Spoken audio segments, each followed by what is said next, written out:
It's officially confirmed. Big news. Here we go. Alright guys, so less than 2 days until Diablo 4's open beta drops. We've got some great fixes coming up, a warning to new players, and lots more to discuss in this video. Let me know down below if you're as excited as I am to play the game this weekend, and let's dive right in. Now, if you haven't checked the news yet, you can already download the open beta client by heading over to the diablo.com/beta website, and you're going to find the link to download as well as the platform of choice right here. By the way, if you don't want a big download... Yeah, everybody can download the game, by the way. Everybody's going to be able to play tomorrow. size, you can turn off downloading the high quality texture pack, which basically adds another 40 gigs on top, almost doubling the size. Also, quick reminder that the beta starts at 9 AM PDT Friday, March 24th and ends on Monday 27th at 12 PM PDT. But with that out of... Yeah, I'm probably going to, my plan is I'm going to probably wake up a couple hours before the beta, and then we'll just play it. Pretty much what happened last Friday. The way, Blizzard also released a bunch of new fixes for the open beta to address some of the issues found in the previous weekend. One of the biggest, of course, is the fix to Ashava's spawn timer, and according to the patch notes, the world boss now spawns starting Saturday, March 25th at 10 AM, 12 PM and 10 PM PDT respectively, with a final one on Sunday, March 26th at 12 AM PDT. Okay. For all newcomers, Ashava will spawn in the Crucible region right here in the Fractured Peaks, which is located right on the far east side of the map. There's even going to be a countdown timer around 30 minutes prior to the spawn, so all you need to do is to head over there and have fun. One issue that PC players should be mindful of is how your graphics cards run in the open beta, because in the previous weekend a number of reports came in about 3080 Ti's and even above that. Oh, you guys know I own a PC company? You want to know what my graphics card is? I have a 2080 Ti. Yeah. That's right. We're going to be getting a new one soon. There's a cycle of life that my PCs go through. And it used to be that I had my main PC and then a secondary PC. And then whenever I got a new PC, the secondary PC, it's like one shifted down. And then my mom got that PC. And then her PC that was replaced went to my dad. And then if my dad already had a good PC, then it would go to like a friend or somebody like that. It was like a whole cycle of life, a tier list. Having problems, running horribly, or even dying when playing the Diablo 4 closed beta. So one of the solutions proposed here is to limit your frame rates within Nvidia's control panel, and to do so you need to open that by right clicking on the desktop, scrolling down to manage 3D settings, changing max frame rates to on, and then choosing a max frame rate to your monitor's refresh rate. And once it's done, you can hit apply and then restart your PC so that all these changes are being made. I set mine at, like, I'm 165 on this one. And I'm actually going to buy, apparently, I think it's Alienware and Asus. I was talking to Nick about it today. They're making a 500 hertz refresh rate monitor. I'm going to buy it. And I was thinking, this is how stupid I am. I was thinking about recording it to show people how good the refresh rate was. Oh, fuck. And I was like, wait a minute. Wait, hold up. And it's like, I'm gonna buy a monitor that's that good, and then I'm just gonna use it for, like, gathering in New World. Or some stupid shit. That this the monitor that Linus reviewed said wasn't worth it? Probably yes. Nick said it was $800. We will be buying it as soon as possible. Me, though, only once during the beta weekend when my 3090 had a huge spike and almost went into overdrive. It didn't cause any breaking issues, but I'm glad it did not, so these changes might be something to help you out in the meantime. Yeah, Moving on though, we've talked about queue times being addressed, and it looks like there's a bunch of additional fixes being made here too, including to the queue times not I think queue times are just going to be an absolute ass dick tomorrow. Like, just insane queue times tomorrow, I bet. displayed despite the players still being in a queue, as well as other improvements to queue times in general. And speaking of them, for me, turning off crossplay helped a ton with server stability on the PC, so if all things fail, especially on day 1, give this a go and see how it pans out. Additionally, in her wake quest, sometimes getting stuck was also addressed in this update, and they fixed the issue where players were unable to select the high texture settings with just 16 gigs of RAM. Another one was for the UI incorrectly. It's like your computer's so fucking bad. Blizzard doesn't even let you see how bad your computer is. They're like, no, you don't want this. You think you want this, you don't want this. Showing completed challenges as not started, and finally a number of crash related problems will also be addressed in this new patch. That being said, get ready for the 2 new classes, including the Necromancer and the Druid, and for all the newcomers, do not be afraid to change your skills if your current ones don't. And keep in mind that you're still going to be able to use the old classes. It's not like you can't play Sorcerer, Barb, or Demon Hunter. Or fucking, what's it called now? Rogue? Yeah, you still play the old ones. Like, I will probably level a Rogue to 25. But it's going to be, like, way after, and there's a few things I want to try with Wizard again, so I'm ready for the release.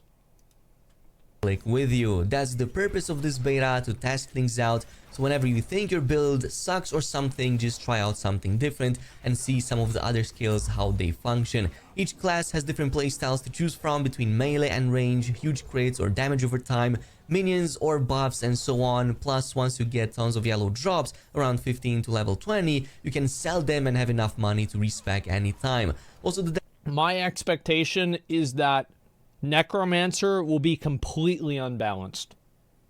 It will either be the most dog shit terrible piece of trash that you've ever seen, or it will be so broken and overpowered that Blizzard has to like issue an apology or like a statement about it. There will be no middle ground where Necromancer is just pretty good.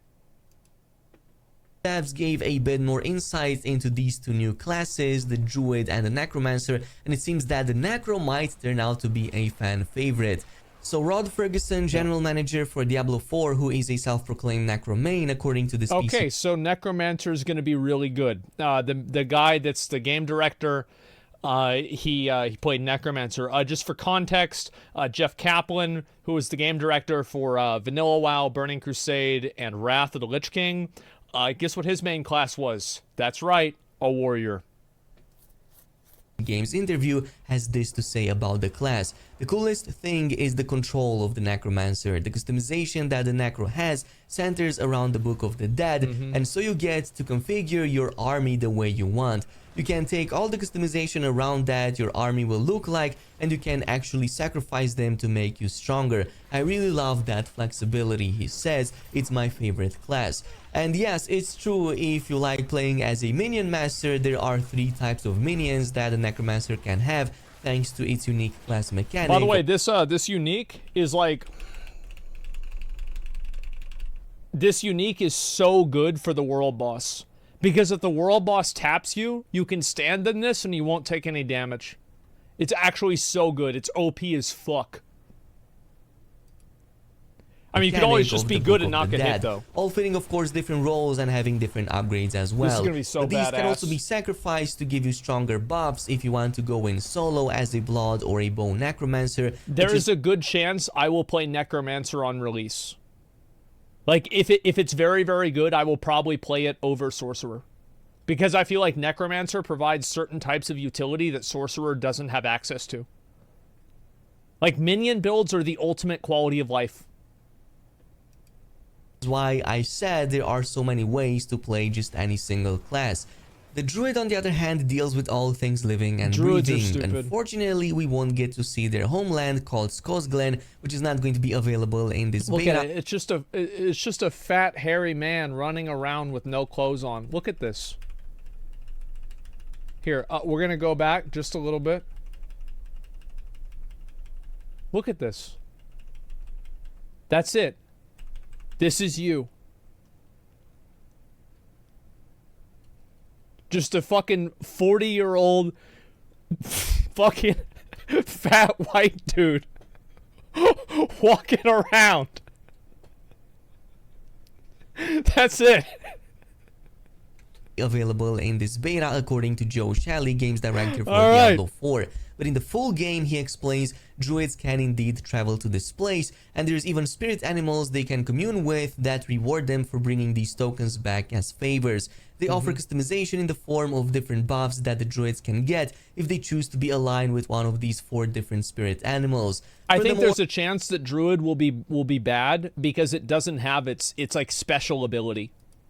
When talking about shapeshifting, one of the class's unique mechanics, it's been redesigned in Diablo 4 to feel a lot less cumbersome. Yeah. You've likely seen some of the footage with the druids, so instead of having to transform into a werewolf or a bear form to use certain attacks, instead every skill you use transforms you into that form automatically as you do it. That's smart. For example, a swipe that is a bear attack and a It's like the buzz that barbarian is weapons. a wolf attack. You'll smoothly transition between the 2 forms when using them. And then there's also the itemization that allows to further customize things, like for example being a bear most of the time, except for maybe when in towns or on horseback, he further explains. Sure. Which actually sounds really awesome. I would definitely like to be bear or a wolf most of the time as a druid player. And druid offers some great build diversity too, not just melee damage as we've talked about with these forms, but also access to nature, earth, and storm spells. You can cast these That from will be useful, especially at higher levels because of resistances. far if you want to, or imbue your weapons with storm power to take an entire group of enemies real fast. But let me know down below which of these classes you're planning to play with in the open beta. I know that some of the early access players are definitely going with either Necro or the Druid, but I'm curious some of the newcomers what you're going with.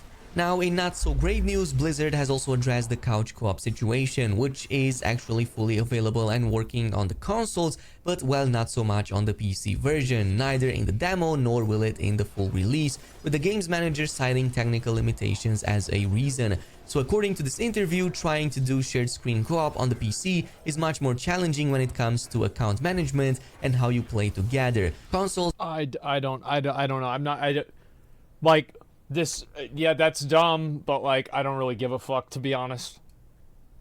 are preset for But that yeah, it in terms sucks. of the ways you can associate the accounts to it. Sure. Whereas trying to get to Battle.net accounts signed into the same PC at the same time, it's a technology problem. Furthermore, it seems Blizzard considers it a low priority too to do this when the majority of I think that's really the truth, is that Blizzard, you know, in their mind, everybody that's going to play couch co-op is probably going to be doing this on console. This is what I'm assuming they're thinking. So it's like, why the fuck are we even going to waste any of our time on this? Who cares? Yeah, they just don't care. co-op isn't going to happen sitting at a desk, but in front of a 65-inch TV, Yeah. in their opinion. Now, I don't really agree with the statement given the fact that PC screens have gotten bigger and bigger over the past decade, and even more so how quickly it is to just connect your PC with a simple HDMI cable to any TV these gonna days get hit. anyway. Plus, Oh, I'm he sure if almost someone did. really wanted it, they could solve this platform limitation problem too by having 2 instances of Battle.net accounts running at the same time on the Yeah, same you could do that. Absolutely. It's kind of like how Nick and Milena and, you know, now Miz stole his setup and, you know, Miz and Emmy play games. PC. There are even apps out there and games that have allowed this for decades, and Windows even supports that function natively as long as the app can do it. Of course, the question always boils down to if it makes financial sense for the company. That's what but as matters. a player, you Yep, don't really buy there we a go. product, nor does it reflect your satisfaction how a feature lines up the company's pockets or not. That's because what that's matters. not why you buy the game in the first place. You buy it to have fun, and going the extra mile almost guarantees positive feedback. At least that's my opinion, but it looks like Blizzard isn't planning to do anything with couch co-op on the PC, at least not on launch day. I'll be honest, like, I don't know a lot about this. I feel like couch co-op on PC, this is like a tier D issue. Like, there's so many, like, fundamental fucking S tier problems with this game. I don't really care about this. Be that as it may, heading into the beta, Blizzard have also issued a few warnings to players just like in the previous weekend. Yeah, As this it's like is still cues. a beta, keep things in mind that it's not all going to work properly, and performance optimization is still an ongoing progress. So you might still encounter some performance issues here and there, especially on older hardware across different platforms. Also, in-game voice chat may not function correctly for all players, Who though cares? personally I Yeah. always turn this off anyway. Furthermore, despite best efforts, I wish that they don't have proximity voice chat in Diablo 4, do they? If they have that, I'll try to turn it on and see how it works. I feel like every online video game needs proximity voice chat. And if it doesn't have it, the game's not as good as if it did. Eliminate all queues due to the sheer number of new players, they might still implement one maybe on Friday, since that's going to be the busiest, with the weekend and other days basically being a lot more free if the past weekend is anything to take from. And this is pretty much it. Thanks so much for watching, and I'll see you guys in the next video. I think that was pretty fair. Yeah, I mean, obviously these problems are like very kind of niche problems for like a small group of people. Overall, I think everybody is just kind of hoping that the beta comes out and they're able to actually play it. There's a video right there. I'm glad to see more people putting out news about this game. It's quite surprising to me to see how many people are very excited about Diablo 4. Now, I didn't expect to see this many people that cared about the game. Like, for example, whenever I played it on day one, it had fucking like almost 1 million viewers. That is nuts, man. It's great. Yeah, they took some good risks. I think so too. There's no good games right now. That's why. I feel like there's some okay games. I don't know. I feel like I've got plenty of other games to play. Yeah, what do you mean? Diablo 3 is one of the biggest selling PC games of all time. Yeah, definitely. But Diablo 3 also came after Diablo 2, and Diablo 4 also came after Diablo 3. So that's why I was kind of curious. I didn't really know how it was going to turn out. But yeah, it looks like people are still really excited about it. It's amazing game with crazy potential. First time I found myself thinking about the game for hours after playing it. That's what really matters. If you think about a video game after you play it, then it's a good game. That's what really matters the most. Yeah, that's how I determine it. Let's see here. And because Diablo 3 sucked arse. What's this here? Yeah, multiplayer games though. Oh, I think absolutely, like what do you call it? Like I don't know. Like, I think multiplayer games are in a pretty decent state right now. Like, I never go live and I don't know what I want to play. There's always a situation where I don't know what I'm going to play because there's so many things that I've thought about playing that I haven't had the time to play.